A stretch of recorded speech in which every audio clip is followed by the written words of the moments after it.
Yet another way of accomplishing the same objective. York did manage to cancel the Army's long-range missile program, but everybody else went ahead. And pretty soon they came up with a justification for why so many different kinds of nuclear forces are needed to do the same job. It's called the Triad.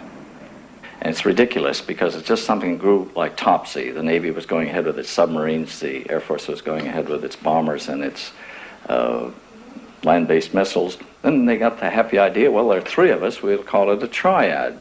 But this Holy Trinity Triad has assumed proportions such that no one can challenge it. Anybody who suggests cutting out one sounds like he's going to take one of the legs out of the stool. Call is required. It is. However, as Soviet missiles got more accurate, the possibility arose that the Air Force's Minuteman missiles might be wiped out in their fixed silos by a surprise attack.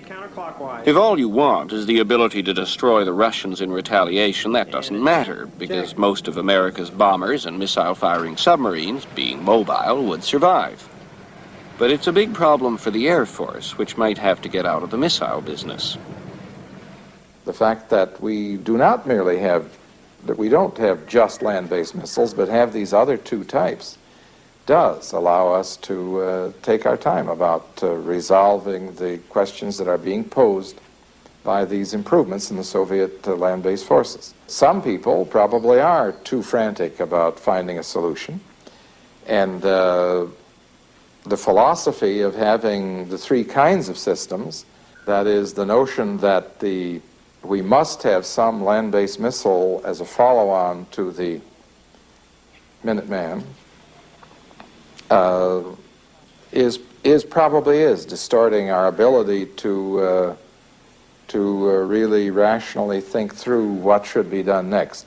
What the Air Force needed to stay in the missile business was a new generation of mobile land-based missiles, the fabled MX, and it found some useful allies here in Washington. In public, American strategy remained mutual assured destruction all through the 60s and 70s, but the planners here at the Pentagon were never really certain themselves that MAD would prevent war. And if war came anyway, they wanted more options than just blowing the world up in one go. So ever since the early 60s, the actual U.S. war plans, the strategic targeting doctrines, have been evolving towards selective strikes against Soviet military targets, city avoidance, all sorts of ways of fighting a fairly limited war using nuclear weapons, in the hope that if war came, the Soviets would play by the same rules and not attack American cities right away. One of the most important myths is that if nuclear war ever starts, it will escalate to wipe out the world. Now, that may be true.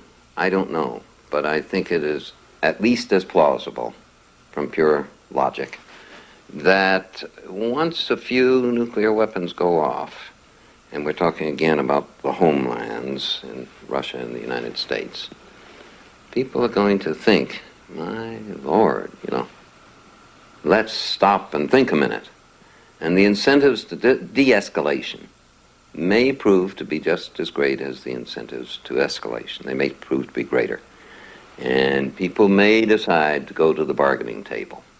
The Russians say that they don't believe in limited nuclear war, but then they would, wouldn't they? The greatest problem in discussing nuclear strategy is that nobody knows what the Russians really think.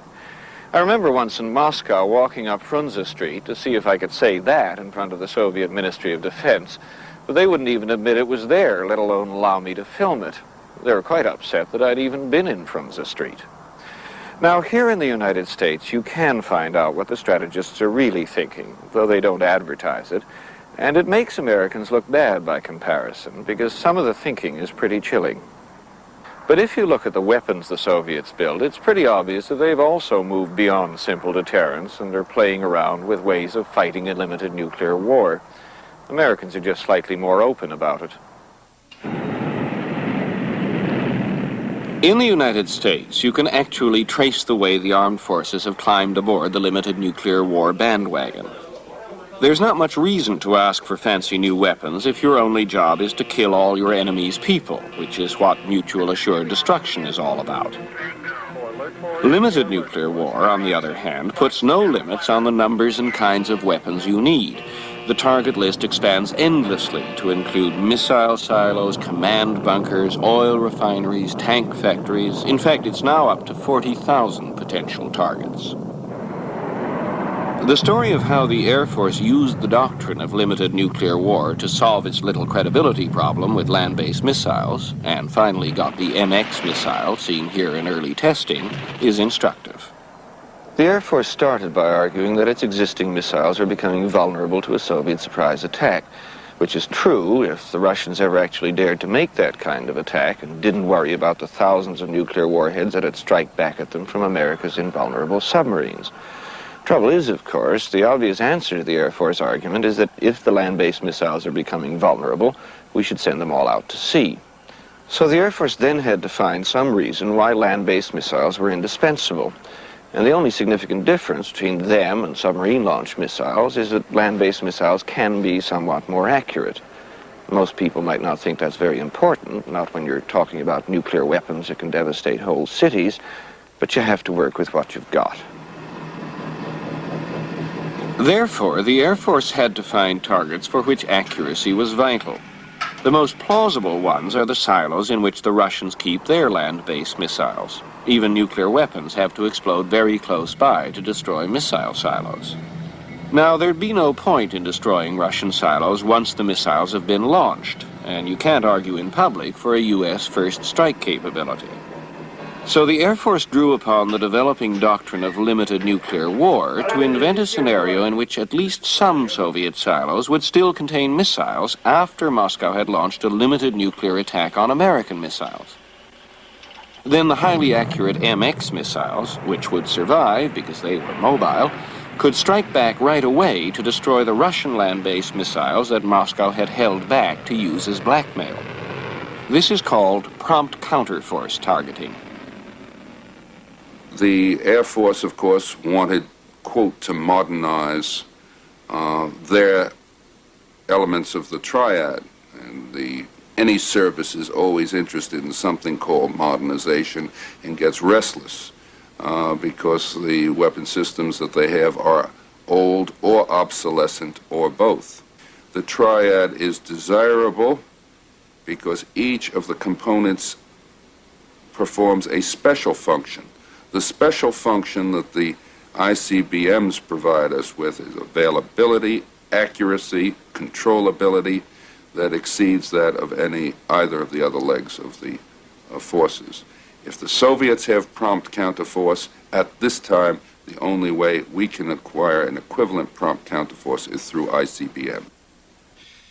Mind you, nobody's ever promptly fired a missile across the pole. Just as well, really, but it does mean that nobody actually knows just how accurate the missiles would be on that particular flight path.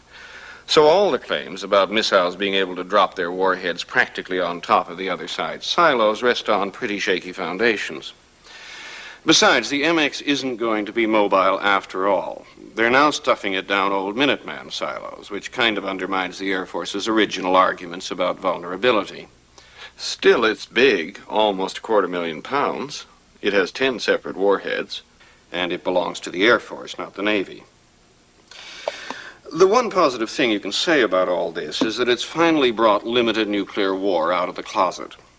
It's now official and public policy that the kind of nuclear war the Air Force used to justify its new missiles, in which each side would pick off a few hundred of the other side's missiles while neatly avoiding cities, then pick up the hotline and stop the war, is a real strategic option. The strategy was set out most clearly in Presidential Directive 59 in 1980. As the Defense Department later told Congress, our planning must provide a continuum of options ranging from the use of small numbers of strategic and/or theater nuclear weapons aimed at narrowly defined targets to the employment of large portions of our nuclear forces against a broad spectrum of targets. Plans for the controlled use of nuclear weapons should enable us to provide leverage for a negotiated termination of the fighting. A limited nuclear war, the kind you could theoretically fight without being exterminated, is now seen as a real strategic possibility. At least the theorists and those who control the nuclear weapons see it that way. Practical soldiers don't believe a word of it. To my mind, the ultimate obscenity is all-out nuclear war. And anything that tends towards it is something which makes me very uneasy. And in this connection, I'm very